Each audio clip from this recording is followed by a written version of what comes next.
thanks again for joining me. So this is our second attempt.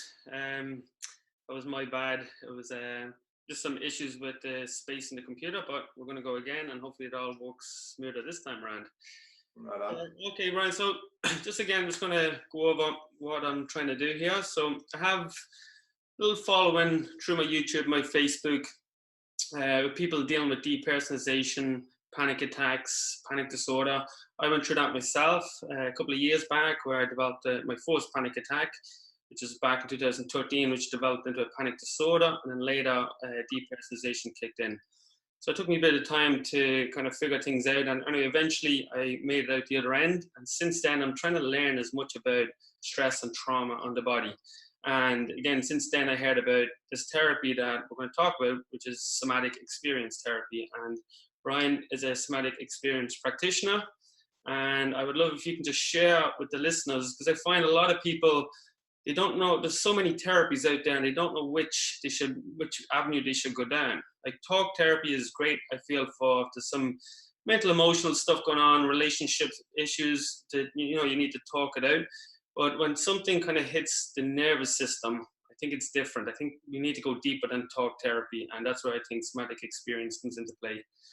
So if you can just tell us a little bit, we'll just start off with the background of somatic experience and how it started and what it's about. And then later we'll talk about your story, because I know you have your own story yourself with trauma. And yeah, we'll begin there. That's okay with you. Okay, sounds good. Yeah, so somatic experiencing was developed by Dr. Peter Levine. I think it's been about 35, 40 years in practice. It's now taught in 125 countries and 25 languages. I'm an assistant to 2 of the faculty members for the somatic experiencing training. And by the way, it's somatic experiencing. Oftentimes people say somatic experience, but it is somatic experiencing. And it's a short-term naturalistic approach to fully resolving trauma. And we look at trauma as predominantly a physiological condition, not a psychological disorder. So one of the reasons we know that trauma is more so physiological than psychological is that we can become traumatized pre-verbal, precognitive, and preconceptual. So if we can become traumatized before we have the capacity for thought, word, and reason, then clearly there's another system at play, and that is the lower brain function and how it governs the autonomic nervous system. And so predominantly what we're looking at is how the nervous system or the body reacts and responds to threat, how the nervous system can become overwhelmed by extraordinary stimulus, and how it can also collapse as well. And basically we look at trauma as being either developmental trauma or shock trauma. So developmental trauma is anything that happens up until about 8 to 12 years old. And then shock trauma can happen at any point, which could be birth trauma in and of itself, like having the cord wrapped around your neck, or being removed with suction cups or forceps, or breech, or stuck in the birth canal, C-sections, all those kinds of things. And shock trauma can be anything from a car accident to physical disempowerment, whether that's sexual, like rape, or if it's being robbed at gunpoint, those kinds of things. And then of course shock trauma can also be loss. So it can be the loss of a relationship through divorce or through death or abandonment. And so we just we look at the physiology of how our system responds to threat. And we think of the psychological component being more how we put things into perspective afterwards. So we might mentally compartmentalize or suppress. And so there is a psychological component, but the wound in and of itself is physiological. And so until we really get that physiological resolution, the only thing that's really seems to be happening is compartmentalization, or gaining time, distance, and space from the experience. But that dysregulation, that original wound, is still kind of gone dormant. And even though it's dormant, causing all kinds of problems, ongoing problems. So like your goal is when you're working with someone, correct me if I'm wrong, is to get people kind of into like feelings in the body and kind of, because I find since the invention of language, I often think of this, since the invention of language, well, before there was language, we're obviously more in tune with our body. And again, in the animal kingdom, I've seen when I'm just doing a bit of research on somatic experience, and they bring up, somatic experiencing, when they bring up like the animals and when they deal with trauma. And there was like one in particular, was a polar bear that was hunted down for research, and then after they tranquilized them and they caught up with them, when they were about to let him go, he went through this like, it was like convulsions and this like intense shaking, and it was his way of obviously releasing that energy. And that's one of the things I've kind of that kind of intrigued me about somatic experiencing, is that you guys have a way of getting people kind of out of their head and into their body. And I find Right. that since the invention of language, I think that's, we kind of removed ourselves and we kind of live in our head, and we lost that connection of our feelings. And then our feelings will kind of make sense with our thoughts nowadays. So if you're feeling scared, it's going to bring up scary thoughts, negative thoughts, and so that's basically what you're trying to do. Am I correct? It's a two-way street. Our bodies react and respond to every single thought we have, to everything we remember and everything we imagine about the future. And our thoughts also react to what we're feeling. So it's a bit of a two-way street. But to kind of circle back a little bit to what your earlier question was, one of the foundational pieces of somatic experiencing and any kind of somatic or body-based approach was really based in research that was done at the University of Chicago. Dr. Eugene Gendlin spent 20 years trying to figure out why some people were getting better in a therapeutic practice and others weren't. And so, of course, he thought initially it must be the type of therapy, the therapist, or the therapist skill set. And so for 20 years, he looked at Freudian, Jungian, Gestalt, primal screening, cognitive behavioral, all the different types of therapy that were out there. And he was looking at the therapist's ability to create a sense of safety and containment and rapport, and their skill set in applying their knowledge into the practical work. And after 20 years of research, he determined that none of it mattered. It doesn't matter the type of therapy, the therapist, or the therapist skill set. The single most determining factor as to whether or not anybody gets better in any therapeutic practice with any practitioner is based in the client's innate capacity to feel sensations in their bodies, to language those sensations appropriately, and then to attach the right affect and meaning. So when I say sensation and languaging it appropriately, there's a lot of room for misinterpretation. So a lot of people mistake the sensation of hunger for thirst, and so instead of drinking, they eat. And then we have this idea of affect or emotion. An emotion is nothing more than a collection of sensations and neurochemicals and neuromuscular behavior, movements, and that kind of thing. And so the experience that we have once we have a cluster of sensations and neurochemicals, the higher brain then interprets and gives it a word, right? But there's also room for misinterpretation there, because the experience of anxiety and excitement on a physiological level are almost identical. Elevated heart rate, shortness of breath, trembling and shaking, tunnel vision, expression of heat, all these things, the physiological experience of both excitement and anxiety are nearly identical. And so some people confuse the two or conflate the two. And so I'll have clients that move towards danger and away from the good things that are happening in their life, and vice versa.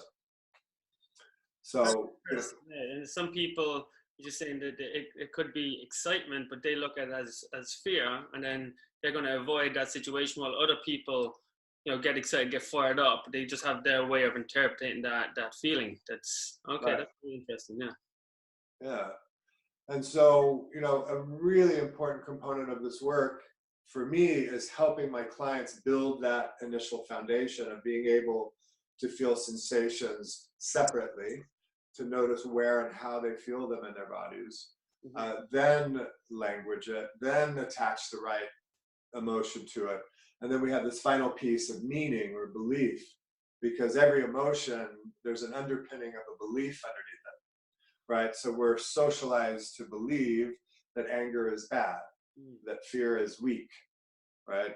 And so sometimes we also have to take a look at those beliefs that we have around emotion, so that we can, tolerate the experience of our emotions differently as well.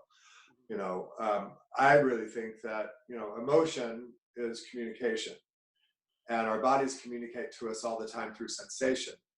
And so if an emotion is a collection of sensations and the body's talking through sensation, we know that the most important part of any communication process is listening.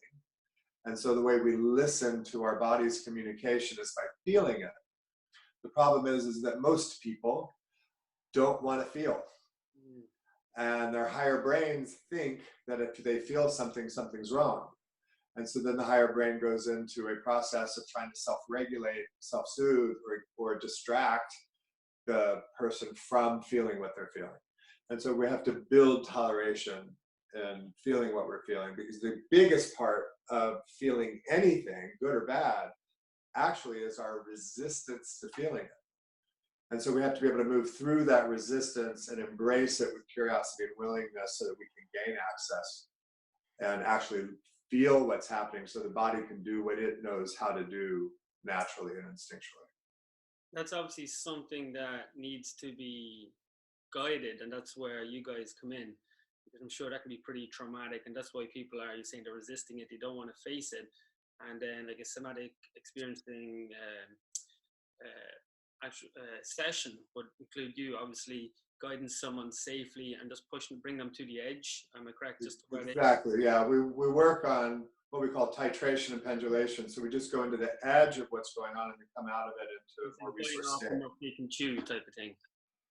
Exactly. So part of my job is holding the space and keeping it safe, not allowing the client to go too deep, too fast, right? Because we don't want to go to T0 right away. We want to work on the periphery of things first. And you just mentioned a few times, just to keep it, just make it clear for anyone listening, there's the higher and the lower, or the upper and the lower brain. And if you can just differentiate the difference between, you're talking about the upper brain and then the... Sure. So in very simplistic terms, yeah. And I'm sure, neurologists would go completely crazy hearing me explain it this way. But in really simple. Yeah. What's that? No, I just keep it very simple for the listeners.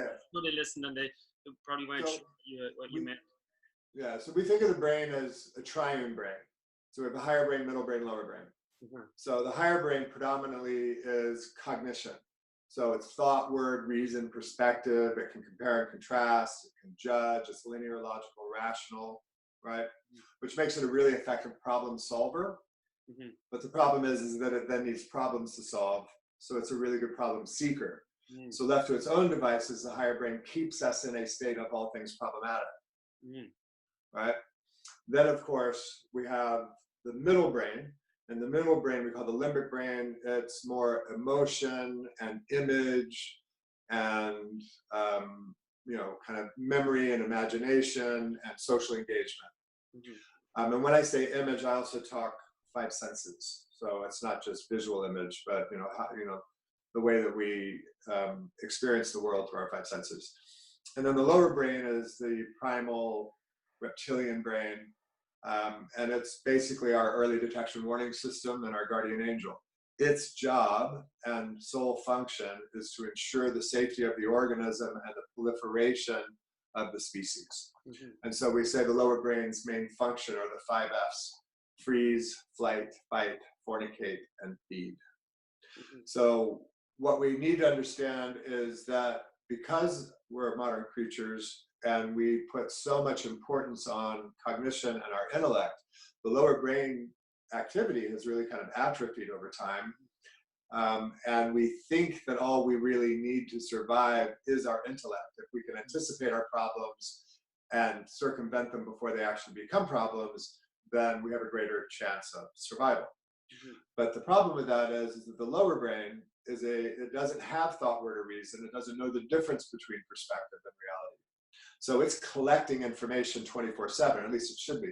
The lower brain should be online 24/7, even when we're asleep, and the higher brain gets to shut down and defrag and refile and dump its files and all that kind of thing, right? Lower brain should be online because it needs to be aware of our environment to make sure that we're safe.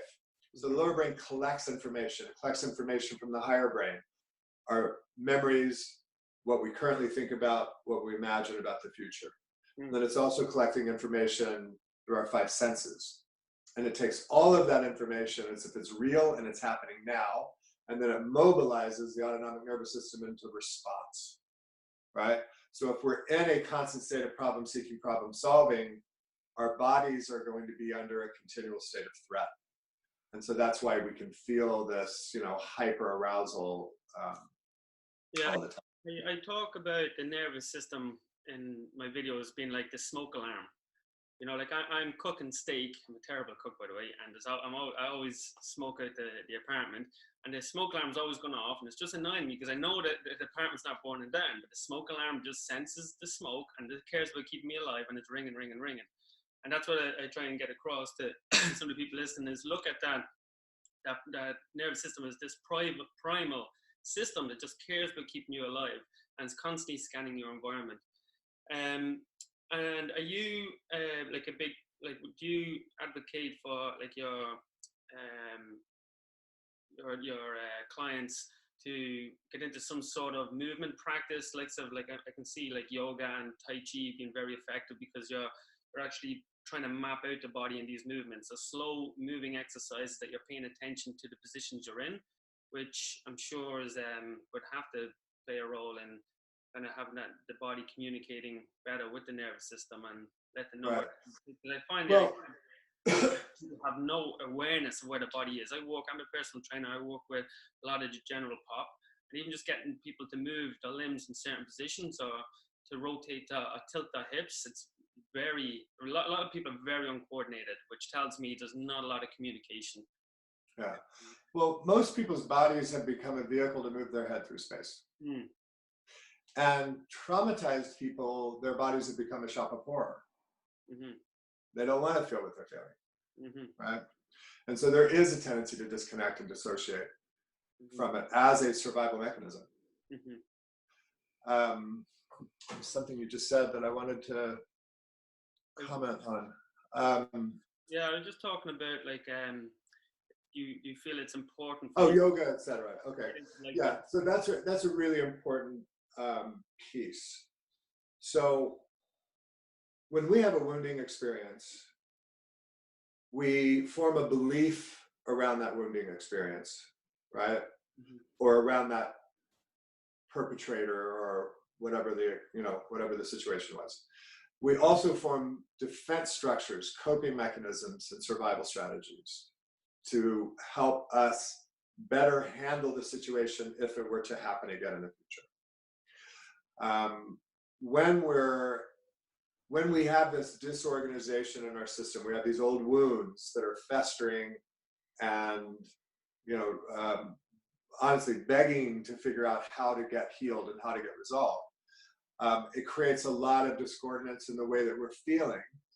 And some people try to use practices like yoga and Tai Chi as a way to get out of feeling what they're currently feeling. Like as a distraction. Exactly. And it's effective and it's helpful. It's just a short-term respite. Yes. There are other people who practice the same modalities, yoga and Tai Chi and prayer, meditation, whatever, because of its benefits and because of the way it connects them to the way that they feel. For many years I was a yogi 6 days a week, but I did it to change the way I was feeling.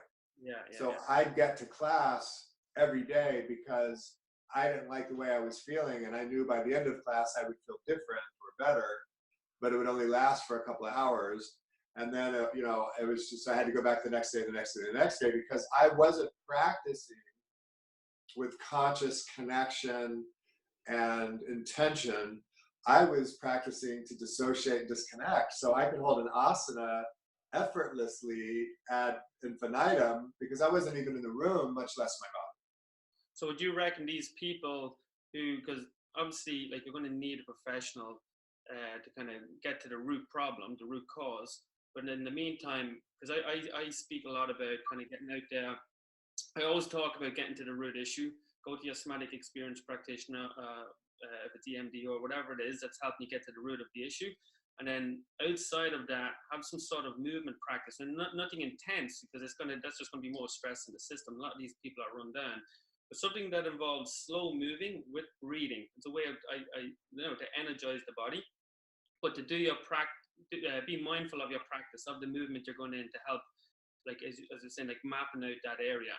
When you're in that deep stretch, try to feel those muscles in that area stretching. Just to get a little bit of communication. Yeah. I had a private trainer for years, and my goal when I walked into the gym was to leave the gym. My goal when I started a set was to get to the last rep. Yeah. Right. So I wasn't consciously connected throughout the experience. I was just dissociating until I got to number 10 or number 12 or whatever rep count we were going for. So it's helpful to begin to bring that kind of conscious awareness into what you're feeling. But at the same time, it may be too much too soon for some people. Yes. Right? So we really have to make sure the system is in more of a resilient place and more resourced, so that those practices can be effective. And one thing I wanted to say that was something that you said earlier and you just said again, and it was one of those things that I was missing. So I read a study recently, and they were looking at burn victims. Burns healed faster if they had someone who was a healthy attachment figure going through the healing process with them. Right? They went on within the study and discovered that when someone's going through an intrapersonal healing experience, right, just working on themselves, whether it's reading a book or taking yoga or Tai Chi or meditating or whatever kind of healing modalities and practices they're doing, their efficacy rate increased from 27% to 85% if they had someone like a healthy attachment figure going through the process with them. And so, it's like I'm finishing a book right now. And the book in and of itself isn't the healing modality, right? I'm helping people change their perspective and look at trauma through the right lens and give them lots of tools and skills and resources and that kind of thing. But to actually do the work, it really does require someone to be there, assisting you through that process, because we also run the risk of re-traumatizing. Yeah. Right. Traditional talk therapy runs that risk in and of itself, because just by telling our story, our lower brain is experiencing it as if it's happening again. And so we can re-traumatize. So in order to work with trauma, traditional talk therapy can be counterproductive, counterintuitive. Unless the practitioner really understands the body-mind connection. And can this be done online, like over Skype or over Zoom? Or I would say 70% of my clients are video conference. I have clients all over the world. Very good. So, there's advantages to doing it face-to-face, for sure, but still extremely efficacious to work by video conference. A lot of it comes down to if you feel connected to that person. Like someone might do like long distance with you, and they just have that connection where they feel comfortable with you, but in person with someone else, they just mightn't feel that. So rapport, is a big part of it, because we need to create a sense of safety, and rapport is part of that. And could you just run through like how a session would run, just for someone who's never experienced this before, and what would it look like? What would they expect going into the room? Because it could be. It's very similar to what we think of as traditional talk therapy, and that we're sitting across from each other. Whether you're in my office with me or we're on video conference. I can work with an agenda or without an agenda, meaning with narrative or without narrative. So I'd say about 40% of my client base are talk therapists, right? Because I do a lot of training of traditional talk therapists on how to work with trauma and how to work with shame. So a lot of them end up becoming clients of mine.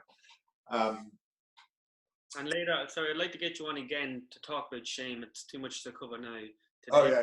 That's something I'm definitely interested in. Yeah, that's a huge subject in and of itself. Yeah. So when I start working with a traditional talk therapist, my first rule starting out is no narrative.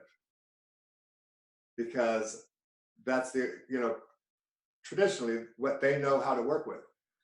And so I want to take that out of the equation so that they can understand that the narrative isn't the key piece of working with trauma, because sometimes the narrative's not there, right? If we can become traumatized pre-verbal, pre-cognitive, pre-conceptual, that means we can become traumatized before we have the capacity for explicit memory. Yeah. Right? Because that explicit memory doesn't even begin to come online until about 18 to 24 months. Right? And so I can work with an agenda, without an agenda, meaning we can work with narrative or without narrative. So if I work, and when I work with narrative, and I work with narrative all the time because it is a valuable and important part of unpacking old wounds, etc. But I work with it very differently in that I interrupt a lot. I never let a client tell me beginning to end what their story was. I take things out of order, and we work on just little bits and pieces out of order, because all I'm really trying to do is to facilitate the client's nervous system to go into activation, then discharge, reorganize, and integrate so that the system can return to homeostasis, right? So I want a resilient nervous system, and in doing so, help, and then with the supplementation of tools and skills, knowledge, etc., move the client towards self-reliance. So those are the two things I'm really looking for, is a resilient nervous system and helping a client become more self-reliant. And you mentioned there when you're bringing them through that, what was the word you used where they kind of released, there's a word you used there, or how they release some of the... Discharge?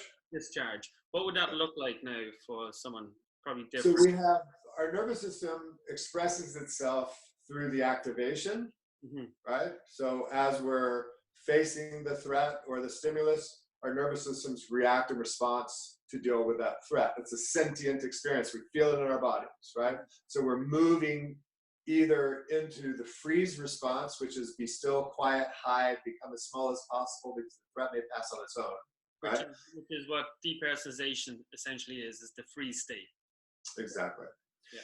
And then we may move into, after that, into the flight response. So there's a elevation, activation of energy in the body that's predominantly going to the limbs.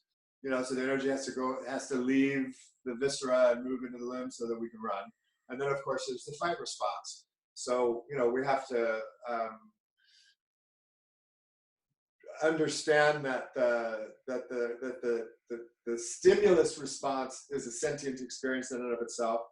And then there's the discharge, and that also is a sentient response. And what happens with a lot of people is as they're feeling the discharge, which can be trembling and shaking hands, shortness and shallow breath, or deep gulping breath, or not breathing, expression of heat, whatever. Whenever we're feeling all of those sensations of discharge, the higher brain goes, uh-oh, you're feeling something, something's wrong, stop it. And so when our hands tremble and shake, oftentimes people will, hold their hands, or they'll sit on them, or they'll shake them out. If they're starting to sweat, they start fanning themselves to try to lower their body temperature. If their breath is short and shallow, they take long, deep breaths to try to regulate their breath. And what they're actually doing is traumatizing themselves. They're not going with the process. Yeah, they're fighting it. Yeah. And so that's ultimately what this work is about, is helping a client get back into those states and feel it in a tolerable way so that it feels safe to feel it, and then getting out of the way so the body can complete the processes that it needs to complete.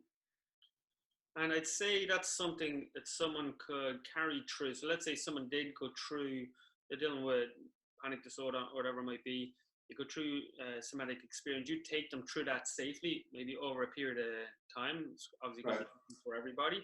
But once you're out the other end and you experienced all those feelings, I'm guessing it'd be a lot harder for anything like that to be triggered again. It seems that you understand your body better. You know, you're communicating better. I'm guessing if someone's went through that, because I know for myself, you know, I've done it, and I've probably done a lot of it without realizing what I was doing. You know, just like my last panic attack, I remember just saying, I don't care if I drop dead. I was with my friend walking down the street in broad daylight. It's coming on again, and I just told my friend, hold on a second, just wait down, just do your worst. And I could feel it coming up through me, and adrenaline pumped through me. Honestly, I just didn't care if I dropped dead. That's what I told myself, because I'm not fighting it. Right. And then it just fizzled out. There's a couple that kept trying to come back. Like, as soon as it fizzled out, I feel it come again and fizzle out. And then eventually I realized I wasn't responding. So I'm guessing that was my nervous system going, Stephen doesn't feel scared. You must be safe. And then flick the switch. And I know that won't happen to me again. You know, it's something that I've experienced and I'm out the other end. So I'm guessing when someone goes through this and eventually kind of comes out that other end through guided practice, then I'm sure that's something that they can carry with them for the rest of their lives, which is awesome. Yeah. Their bodies become more resilient, their nervous systems become more resilient, and and their banks of toleration expand. So, you know, we think of the nervous system, an analogy would be to think of the nervous system as a river. So the energy in the nervous system is the water, and the banks of the river contain the flow of water, right? If a big boulder is thrown into the middle of that river, it's going to displace that energy, and it may breach a bank, right? So we think of our nervous system as having banks of toleration. So if we become overstimulated and overwhelmed, then we've reached our bank of toleration. If on the other end of the scale, it reaches our bank of toleration and collapse into despondency, despair, hopelessness, suicidal ideation, you know, all of that, the underwhelm. Either way, that is when the autonomic nervous system comes in to manage the sympathetic nervous system's response, right? And so if we breach our bank of toleration, the parasympathetic nervous system comes in to manage it. Now, when that happens, we call that a freeze, because what's happening is there's this enormous sympathetic charge that's being held and managed by the parasympathetic system. So on the outside, it can appear flat affect. You know, it can appear, I'm fine, everything's cool, nothing rocks the boat, you know, I'm groovy, right? But we know underneath that normally is fear, anger, vulnerability, sadness, and shame. And so whenever there's that freeze response, which is a survival mechanism, it actually serves us, right? But when it gets stuck there, it becomes maladaptive, detrimental, and it can have long-lasting impacts on our health, you know, as well as our capacity for social engagement and feeling safe within our bodies and within the world, et cetera. And so we need to kind of tease that apart slowly, because it's like a pressure cooker, and you know, you just got this pressure cooker building steam and being managed through prayer, meditation, yoga, sex, drugs, rock and roll, whatever people are doing, you know, food, et cetera, whatever they're doing to self-regulate, to self-soothe, right? So all those management systems in time become maladaptive and detrimental. They're actually not helping anymore, they're harming, because those are the very same systems that may impede your capacity to heal, right? Because you're so used to relying on one another. So even just like when we talk about the breath, right? In yoga, there's so much breath focus and breath training. And I see this in LA all the time because it's such a, you know, kind of a big yoga community, et cetera. But clients will come in, and when they start to feel, they start, even unconsciously, but I witness it, they just start going, you know, they're trying to manage the way that they feel. And so then I have to work with helping them to disengage that form of self-regulation, because they're impeding our capacity to actually go where we need to go and for them to feel what they need to feel. And so toleration is a big piece of it. And, you know, I often say to clients, you know, they don't like what they're feeling, they're scared of what they're feeling. And I say, is it tolerable? Just like what you did, you know, instinctually that day, I say, is it tolerable? And they go, yeah, it's tolerable. And then I go, my definition of intolerable means it's time to go to the emergency room. That's mine, right? So if I don't have to go to the emergency room, what does that mean? That means that I feel strong enough, empowered enough, capable enough to handle what's going on. And that gives me the inner strength and fortitude to lean in and actually feel it rather than run from it or distract from it or self-regulate it. Yeah, that's very interesting. And can we kind of move on to your story, and we'll just shoot through. I don't know how much time we have on Zoom. I don't know if there's a time limit, but I don't think so. I think it's good. I think there's a time limit where you have a certain number of people. Yeah. It did pop up saying you got 40 minutes. It's nearly up, but it says you got a gift. So they gave me, it's my first time, maybe that's what it is. So I just clicked thank you, and I just said click thank you, and so I don't know how much longer we have. But anyway, if we can just go into your background and what you went through and what led you down this road to become a somatic experiencing practitioner. Awesome. Yeah. So I got into the work as a client. I had suffered through a lot of developmental trauma, which left me believing that there wasn't anything good about me and there wasn't anything I could do that was right. And so my coping mechanism as a child was to not say anything, to not do anything, and to not move. And so I became highly dissociative, right? I had a monotone whisper voice. I was dead behind the eyes. I had no facial expression. I had very little emotional reactivity or emotional expression. I didn't talk with my hands.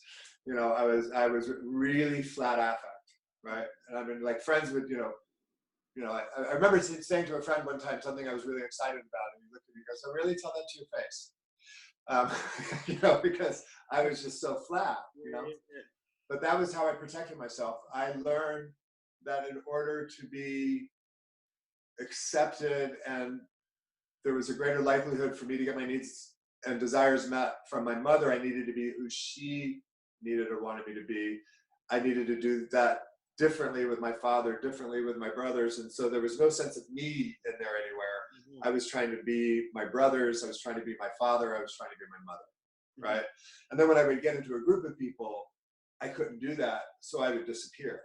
I would just completely fade out, and I always laugh. I was the 6'3" wallflower, standing in the corner, like trying to hide as if I didn't exist, because I really felt like I didn't deserve to take up space, right? And there wasn't anything good about me. So that was my developmental trauma piece. And then I had, of course, lots of shock traumas throughout my life. It was a C-section baby, starting off with that, and then all the kinds of shock traumas that happened throughout. And then December 21st, 2003, I was so it was 4 nights before Christmas, rush hour traffic, Christmas, last minute shopping traffic, Los Angeles 10 freeway, one of the busiest freeways in the country. And there were 2 cars that were racing, like out of the movie Fast and Furious. And one car blew by me. The second car was trying to get around me, and it clipped me and sent my car end over end, rolled 3 times across 3 lanes of traffic, slid on the driver's door 150 feet, and crashed into a concrete wall. If that wall had not been there, I would have gone off the embankment into the roof of an apartment building below. So thank God for concrete. I walked away from it. That's crazy. But several days later, I started having panic attacks, but I didn't know they were panic attacks. And after several days of being on the living room floor in the fetal position, howling at the moon with the curtains drawn, the lights off, the phones off, too afraid to tell anybody what was happening, because I was afraid I was either cracking up and I would get 5150, which means, held against my will for observation at a psych, the psych ward in the hospital, or I had become possessed. That's how crazy I was at the time. And so when I could finally peel myself off the floor and make my way across town to see my chiropractor, who was kind of like my first point in health, I always went to her before I went to anybody. And I asked her for a referral for an exorcist. And she was like, "Honey, what's going on?" So I told her what was happening, and she said, "I think maybe what you need is a trauma specialist." Brain can just, like, when it's traumatized, and like how the brain can just run away with ideas. Oh my God. Yeah. I mean, Where my experience of like where my mind would where it took me, I never thought in a million years I'd ever go down them roads, you know. But sorry, continue. But yeah, yeah. No, I mean, our brains take us to some, crazy places because it's trying to figure it out. It's trying to make sense of it. It's trying to put it into perspective, you know. And I had never experienced anything like that before. And so, for me, it was either I'm going crazy or I'm possessed, and right? just really quick there, just to interrupt, sorry, but if you look at us, this is just kind of like one of my theories. Like we're not very good at any one thing. When you look at in the jungle or trying to survive, we're not good fighters. You wouldn't be able to fight back against a grizzly. You can't run against a cheetah. You can't brachiate like an ape. But we can do a little bit of everything. So we're kind of all rounded, and we rely on our tribe to survive and building tools and stuff. But without that, we're useless. And I think that's why I think it's so easy for us to get scared. And people always wonder, why are we always negative? Because we have so many, I don't know what the number is, but it's like something like 10,000 negative thoughts every day or something crazy. Right. But I think we needed that to survive back in the day. We needed to be a bit more negative. Like if you see a lake that you have to, a swamp you have to swim through, it's like, oh, is there an alligator in there? I don't want to go in there. I'm going to go the long way around. Like always like question, right. And I feel like it's carried over into this modern life, and you just kind of got to accept, okay, you might be a little bit more, like being scared is normal, but not obviously, we shouldn't be living in fear. But, but we have to, when our lower brain isn't able to do its job because the higher brain is overriding it, right? We have to be that cognitive. We have to, look at what are the potential problems here. So I think that our lower brains become atrophied to some degree because we don't have to find our own food, we don't have to fight, et cetera, et cetera. But one thing that really kind of struck me with what you just said is there was a study that I read on a brain mapping study, and they discovered the exact same part of the brain lights up under potential blunt force trauma or social engagement. Really? So our brain threat response reacts to you're walking down the street and someone turns the corner. We have that same response as someone swinging a baseball bat at our heads. Yeah, makes perfect sense actually when you think of it. Yeah. Yeah. It's crazy when you think of it, but like when you think of survival reasons, it's that part of the brain sees something that it wasn't expecting, and it just thinks of your survival. Yeah. And our lower brain is much faster than our higher brain. Right. So like when I was in the middle of my car wreck, my higher brain didn't know I was in the middle of a car wreck. My higher brain was trying to figure out what the hell was going on. Yeah. But my lower brain had already begun to take care of me. I got warm, the air in the car got thick, time slowed down. I became more present and in the moment than I've ever been in my life.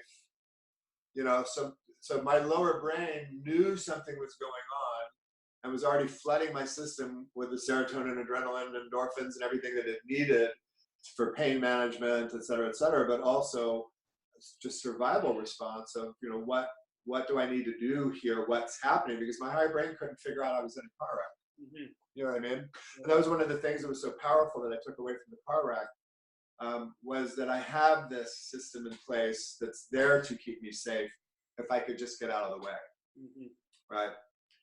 So, one thing that I want to, really help people or tell people who are watching this is that once I went to a somatic experiencing practitioner, my panic attack stopped in 3 sessions. So so you can just go back. So when you met your chiropractor, sorry, we just going to go through.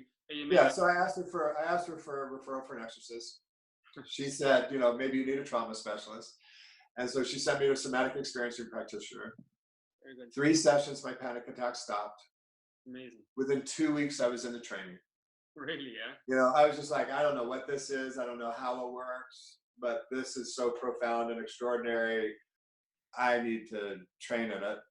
And so over the past 15 years, I've had a practice now for 15 years. I'm now, an assistant trainer with 2 of the faculty members.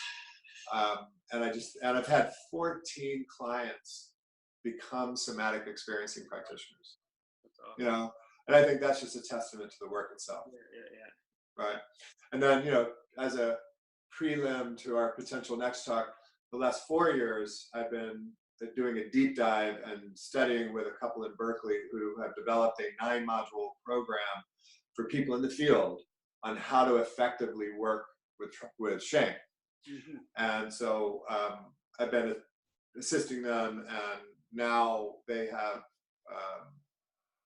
given me the great honor and responsibility of being the first person who will be teaching their trainings. Oh, and so I'm going to be bringing the trainings to Los Angeles and, hopefully worldwide over the next few years. Yeah, no, that'd be great to get you on again, and we can go a little bit. Yeah, deeper. the shame is all pervasive, ubiquitous, and it's the cornerstone of how we see ourselves and the world and other people in our relationship to ourselves and to other people. It's, shame-based. Yeah.